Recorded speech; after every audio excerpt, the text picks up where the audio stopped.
बिस्मिल्लाहिर्रहमानिर्रहीम। अस्सलाम वालेकुम अज़ीज़ तलबा और तालिबात। आज हम 605 मार्कर से हेडिंग लगाना सीखेंगे और इस तरह हम जिस तरह प्रेजेंटेशन तैयार करेंगे तो हमें इंक वाला पेन और स्केल की ज़रूरत पड़ेगी।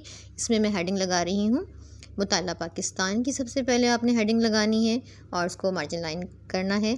अगर आप लोग चैनल पर नए हैं और आपने चैनल को सब्सक्राइब नहीं किया तो जल्दी से जाकर मेहर उजाला अकेडमी को सब्सक्राइब कर लें और साथ में लगे हुए बेल के आइकन को प्रेस करना हरगिज़ ना भूलिएगा, ताकि आपको इस तरह की वीडियोस वक्तन फ़वक्तन मिलती रहें और आप इससे इस्तेफ़ादा कर सकें।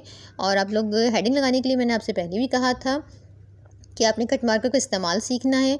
आपने हुर्फ़ तहज्जी की प्रैक्टिस करनी है, क्योंकि हुर्फ़ तहज्जी अगर आपको लिखना आ गई तो फिर बिल्कुल भी आपको परेशानी का सामना नहीं करना पड़ेगा। और रहा सवाल के एग्ज़ाम्स के टाइम पे आप इस तरह के मार्कर से कैसे हेडिंग लगाएंगे, तो ये बिल्कुल भी मुश्किल बात नहीं है।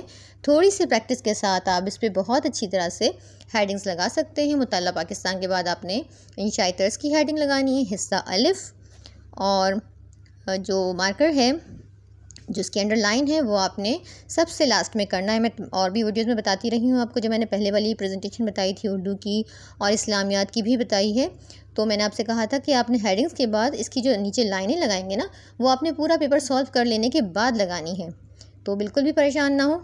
और आप लोग भी इस तरह की हेडिंग्स लगा सकते हैं। कुछ स्टूडेंट्स ने कहा था कि आप मुझे इस तरह की हेडिंग्स लगाना बताएं कट मार्कर से जो आप लगाती हैं, तो इसलिए मैं आपके लिए ये वीडियो बना रही हूँ। और ये देखिए कितना इजी है। सवाल नंबर डालें आप, फिर कोई सी भी जो 6 सवालात के जवाब लिखने हैं आपने वो हेडिंग लगानी है। और अभी देखिए मैंने इसमें कहीं भी ना अंडरलाइन नहीं की है।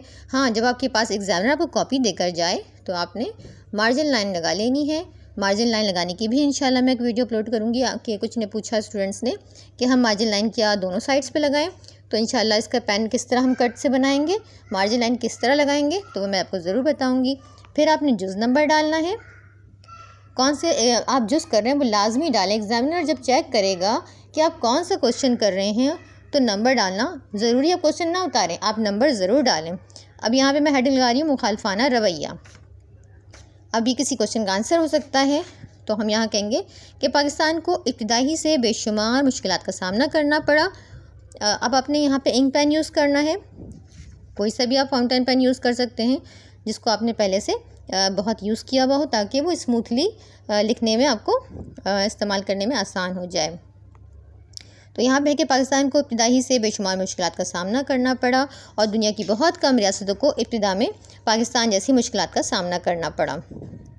ये लिखने के बाद आपने क्वेश्चन आपका ख़त्म हो जाता है, तो आपने एक मार्कर से फिर अंडरलाइन करना है, ताकि हमें पता रहे कि यहाँ पे क्वेश्चन ख़त्म हो गया। जब इस तरह की कॉपी एग्जामिनर के सामने जाएगी तो आप सोचें आपको नंबर लेना कितना आसान हो जाएगा। एक सादा मार्कर की हैंड राइटिंग और एक कट मार्कर की हैंड राइटिंग में बहुत फ़र्क होता है, जो आंखों को अच्छी लगती है, अच्छी प्रेजेंटेशन। फिर आपने करना है तफसीली सवालात के जवाबात की आपने हेडिंग लगानी है। ऊपर मैंने देखिए मार्जिन सारी हेडिंग्स के नीचे जिस तरह से मार्जिन लाइन लगाई है इस तरह से आपने लगाना है। फिर आपने हेडिंग लगानी है हिस्सा बे, और इन सब को लिखने के बाद भी मैंने इनके नीचे लाइन लगाऊंगी मैं। तो ये बहुत आसान है, कुछ भी मुश्किल नहीं होता, थोड़ी सी प्रैक्टिस करना होती है। और आप लोग समझ रहे होते हैं कि हमें लिखने में देर हो जाएगी और हमारा पेपर रह जाएगा, तो ऐसा बिल्कुल भी नहीं होगा। आप मेरा यकीन करें, थोड़ी सी प्रैक्टिस से आप लोग ऐसा कर सकते हैं। सवाल नंबर 5, आप बेहद अच्छा सा अपना पेपर प्रेजेंटेशन बना सकते हैं इस तरह से। ये देखिए पूरा पेपर हमारा रेडी हो गया। मैंने हेडिंग्स लगाई फटाफट और इस पर फिर मैंने लिख कर इस तरह करिए। अगर आपको वीडियो अच्छी लगी तो वीडियो को लाइक और शेयर करें।